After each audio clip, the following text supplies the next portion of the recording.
দেশ বিদেশের বাছাই করা খবর নিয়ে সর্বদাই সত্য সন্ধানী ই নিউজ ভারত। নমস্কার, ই নিউজ ভারতে আপনাদের সকলকে স্বাগত। শুরু করছি ওয়েদার আপডেট। সোমবার থেকেই দক্ষিণবঙ্গের একাধিক জেলায় বৃষ্টির পূর্বাভাস। আলিপুর আবহাওয়া দপ্তরের পূর্বাভাস, বঙ্গোপসাগরে নিম্নচাপের ফলে পশ্চিমবঙ্গের আবহাওয়ার পরিবর্তন হবে। গাঙ্গেয় পশ্চিমবঙ্গ ও উত্তর পশ্চিমবঙ্গ উপসাগরের উপর এই নিম্নচাপটি অবস্থান করছে। নিম্নচাপের হাত ধরে কলকাতা সহ দক্ষিণবঙ্গের একাধিক জেলাতে ভারী বৃষ্টির পূর্বাভাস জারি করা হয়েছে। হলুদ সতর্কতাও জারি করা হয়েছে। বুধবার ভারী বৃষ্টি হবে।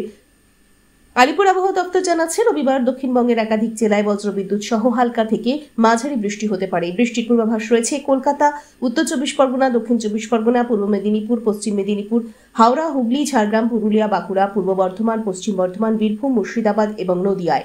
সোমবার দক্ষিণবঙ্গের সব জেলার অধিকাংশ এলাকাতেই বজ্রবিদ্যুৎ সহ হালকা থেকে মাঝারি বৃষ্টির পূর্বাভাস। আজ কলকাতার আকাশ প্রধানত মেঘলা। আজ কলকাতা ও তার পার্শ্ববর্তী অঞ্চলে দিনের সর্বোচ্চ তাপমাত্রা 31 ডিগ্রি সেলসিয়াস, সর্বনিম্ন 26 ডিগ্রি সেলসিয়াস। বাতাসে আপেক্ষিক আর্দ্রতার পরিমাণ 83%, অনুভূত তাপমাত্রা 41 ডিগ্রি সেলসিয়াস। আজকের বৃষ্টিপাতের পরিমাণ 7.4 মিলিমিটার। ব্যুরো রিপোর্ট, ই নিউজ ভারত।